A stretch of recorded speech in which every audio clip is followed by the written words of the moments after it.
ना उज़र पेश ना कर सके, बहाना न बना सके कि अल्लाह हमें कोई समझाने वाला या हमें कोई बताने वाला, हमारी इस्लाह करने वाला नहीं आया था, हमें पता ही नहीं था। ये अल्लाह पाक फरमाते हैं कि ये लोगों की फितरत है, ये लोग उस दिन बहाना करेंगे, लेकिन अल्लाह पाक उस दिन इनके मुंह पर क्या मोहर लगा दें, इनके मुंह बंद कर दिए जाएंगे, ज़ुबानें बंद कर दी जाएंगी, लेकिन इनके अज़ा को कुव्वत गोयाई अल्लाह पाक अता करेंगे। इस कुव्वत उनके अज़ा उनके खिलाफ क़यामत के दिन गवाही देंगे, बोलेंगे, यहाँ तक कि जिस जगह पर जो काम बैठ के किया होगा, जिस जगह पे, जिस गाँव में, जिस मकान पर, जिस पहाड़ पर चढ़ के कोई काम किया होगा, वो पहाड़, वो जगह, वो घर, हर चीज़ जो है, ज़मीन, हर चीज़ गवाही देगी। उनके दरख्तों के पत्ते भी, हवा भी, हर चीज़ को अल्लाह पाक कुव्वत गोयाई देंगे और वो गवाही देंगे, और इंसान अपने किए से भाग नहीं सकेगा।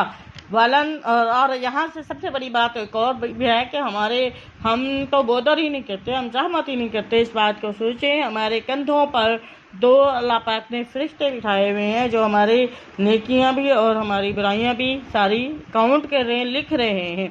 ठीक है, अब देखें वो लिख रहे हैं और हमें पता है, लेकिन हम ज़रा भी इसका एहसास नहीं करते। क़यामत के दिन यही हमारे रजिस्टर जो है वो अल्लाह सामने खोलेंगे और इसी के मुताबिक हमारा जो है वो रिज़ल्ट अनाउंस कर दिया जाएगा। अल्लाह पाक फरमाते हैं, आपसे इन जहन्नमियों के बारे में सवाल नहीं होगा। वलन और हरगिज़, मैंने आपको पहले भी बताया था, लन का मतलब हरगिज़ नहीं, नाफिया के लिए तरदीद ताकीदी लफ्ज़ है, हरगिज़ नहीं। तर्जा, आप राज़ी होंगे और आपसे राज़ी होंगे, अन का आपसे, वो हरगिज़ आपसे राज़ी नहीं। ये जो ता ना, ता ये मुन्नस के लिए है। वलन तर्जा, हरगिज़ राज़ी नहीं होंगे, अन का, अन हरफ जारा का ज़मीर मोहम्मद सल्लल्लाहु अलैहि वसल्लम की तरफ हाजिर की ज़मीर है। ठीक है, अन का आपसे कौन राज़ी नहीं होंगे? यहूद वाला नसारा, ना यहूदी और वला और ना ही नसारा, ना ही नसारा या ईसाई। अब ना यहूदी, अल्लाह पाक ने खुद, क्योंकि अल्लाह पाक को पता ना तो ईसाई आपसे राज़ी होंगे, ना यहूदी आपसे हरगिज़ भी राज़ी नहीं होंगे। तब तक राज़ी नहीं होंगे, हत्ता, यहाँ तक के तब ताबिया, ये हाजिर का जो है ना ज़मीर का, हाजिर की ज़मीर है, तब ताबिया, यहाँ तक कि आप इत्बा करें, मिल्लतहुम, उनके यानी मज़हब की। अब उनका मज़हब यहूदियत या ईसाइयत को कबूल आप करें, मोहम्मद सल्लल्लाहु अलैहि वसल्लम आप इनके मज़हब की तरफ मुड़ जाएं, तो ये आपसे राज़ी होंगे, अदरवाइज़ ये आपसे राज़ी नहीं होंगे, क्योंकि इनके दिलों में हसद है। कुल मोहम्मद सल्लल्लाहु अलैहि वसल्लम इन लोगों से कहिए क्या अब हिदायत आ गई है। इन्ना, बेशक ये क्या है, हरफ मुशब्बह, हुदल्लाह, देखिए हुदा आ गया, हुदा। ठीक है, इन्ना बेशक हुदा, हिदायत अल्लाह की है, हुवल हुदा, जो अल्लाह की हिदायत है, हुवल हुदा, वही असल हिदायत है, वो जिसको अल्लाह हिदायत दे दे। वला इन अलबत्ता इत्तबाता, आप जो है ना अगर आप पैरवी करेंगे, अहवा कहते हैं, हवाउन कहते हैं ख्वाहिशों को, हम इन काफिरों की, इन यहूदियों सारियों की ख्वाहिशों के मुताबिक अगर आप चलेंगे, बाद अल्लाह जी, उस चीज़ के बाद। अब अल्लाह जी ना आपने पढ़ा है, अल्लाह जी ये वाहिद के लिए सब मौसूला है, ठीक है, वाहिद एक के लिए, अल्लाह जी इशारा करने के लिए, यानी अल्लाह जी उस चीज़ के बाद, जा ये फेल माजी का लफ्ज़ है, जा जो आ गया, का आपके पास जो चीज़ आ चुकी, मिनल इल्म में से, यानी आपके पास अल्लाह का पैगाम आ गया है, आपके पास कुरान आ गया, किताब आ गई, शरीयत आ गई। इसके बाद भी अगर आप इनकी, अल्लाह ने अकल इस्लाम को वार्निंग दिया कि आप इनकी ख्वाहिश के मुताबिक चलेंगे तो फिर क्या होगा, मान नहीं, ये नाफिया अल्लाह का, अब मोहम्मद सल्लल्लाहु अलैहि वसल्लम आपके लिए भी नहीं होगा, मिन अल्लाह, अल्लाह के पास या अल्लाह की तरफ से, मिन वलीन, कोई दोस्त वाला, और ना ही नसीर, कोई मददगार। यहाँ पे वार्निंग अकल इस्लाम को भी है, ये बात नहीं है कि अकल इस्लाम को अल्लाह पाक ने नबूवत दी तो मुख्तार कुल बना दिया, नहीं, बल्कि जहाँ कहीं समझाना गाइड करना, यहाँ कहीं उनको रोकने का जो है वो मुकाम आता था तो अल्लाह तबारक व तआला उनको रोक देते थे।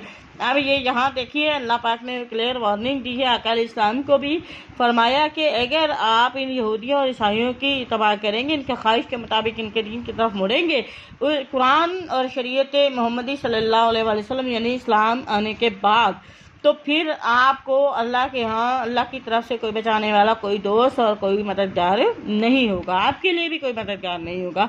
अब यहाँ से हमारे लिए बहुत बड़ा सबक है। और आका इस्लाम में फरमाया कि मन तशब्बह बिकौमिन फहुवा मिन्हुम। आप देखें कुरान और इस्लाम आने के बाद, आका इस्लाम की शरीयत आने के बाद भी हम में से जो कोई भी यहूदियत या ईसाईयत की तरफ माइल होता है तो फिर आका इस्लाम के इस वार्निंग के मुताबिक कि वो उसी कौम में से हो जाएगा। अल्लाज़ीना वो लोग, आप देखें वो लोग आतईना हमने दी हम इनको, अब यहूदी नसारा को अल्लाह पाक ने क्या दी, किताब दी, तौरात और इंजील दी थी। यह तलूना हो और वो पढ़ते हैं इसको हक का, इस तरह जिस तरह हक है, तिलावती ही तला से यानी पढ़ने का, जिस तरह इराब के साथ यानी जिस तरह आदाब के साथ उसको पढ़ने का हक है इस तरह इसको पढ़ते हैं। उलाइका अल्लाह पाक फरमाते हैं यही युमिनून, यही ईमान वाले हैं, यही ईमान लाते हैं बिही इस पर। वमन यकफुर, अब नून को अलग नहीं पढ़ना, नून को या के साथ मिलाना है। वमन यकफुर, जो कोई इनकार करेगा बिही इसका, फाउलाइका अल्लाह पाक फरमाते यही वो लोग होंगे अल खासिरून, खसारा पाने वाले यही लोग होंगे, नुकसान उठाने वाले होंगे। अब आप देखिए अल्लाह और अल्लाह के रसूल पर ईमान लाने के बाद, किताबें पढ़ने के बाद जो कोई ईमान भी लाता है लेकिन उनमें से ईमान वालों में से जो कोई इनका शरीयत का इनकार करेगा तो अल्लाह पाक फरमाते हैं वो खसारा उठाएंगे। आप कुरान पाक में एक और जगह अल्लाह पाक फरमाते हैं, फमन ज़ुहज़िहा अनिन नार व उदखिलल जन्नत फ़क़द फ़ाज़ वमल हयातुद दुनिया इल्ला मताउल गुरूर। अल्लाह पाक ने फरमा दिया कि कामयाबियाँ यहाँ दुनिया की कामयाबियाँ नहीं हैं बल्कि हकीकी कामयाबियाँ तो वो हैं जो क़यामत के दिन जहन्नुम से बचा लिया गया और जन्नत में भेज दिया, दाखिल कर दिया गया। फमन ज़ुहज़िहा अनिन नार, जो जहन्नुम की आग से बचा लिया गया, वाउदखिलल जन्ना, और जन्नत में दाखिल कर दिया गया, ठीक है, फ़क़द फ़ाज़, अल्लाह पाक फरमाते वही बंदा कामयाब हुआ।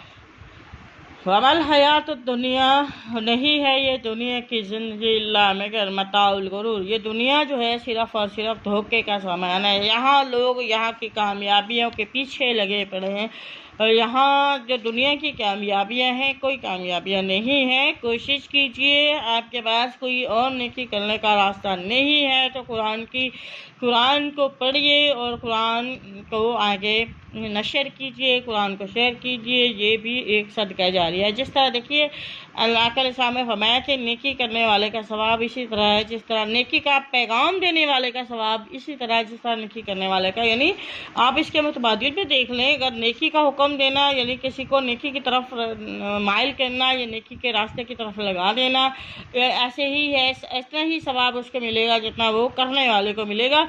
तो इसका मुतबादिल भी समझ लीजिए, अगर कोई किसी को गलत रास्ते पे या गुनाह के रास्ते पे लगाता है तो फिर उसका अज़ाब भी तो वैसे ही होगा ना जिस तरह नेकी करने वालों का। इस तरह जिस तरह कोई नेकी के रास्ते पे लगाता है उसी को नेकी करने वाले के बराबर सवाब मिलता है, तो अगर कोई किसी को गुनाह की तरफ माइल करे तो उसको अज़ाब भी तो वैसे मिलेगा जिस तरह गुनाह करता है। तो यहाँ से तो कोशिश करनी चाहिए। अल्लाह पाक समझ अता करे।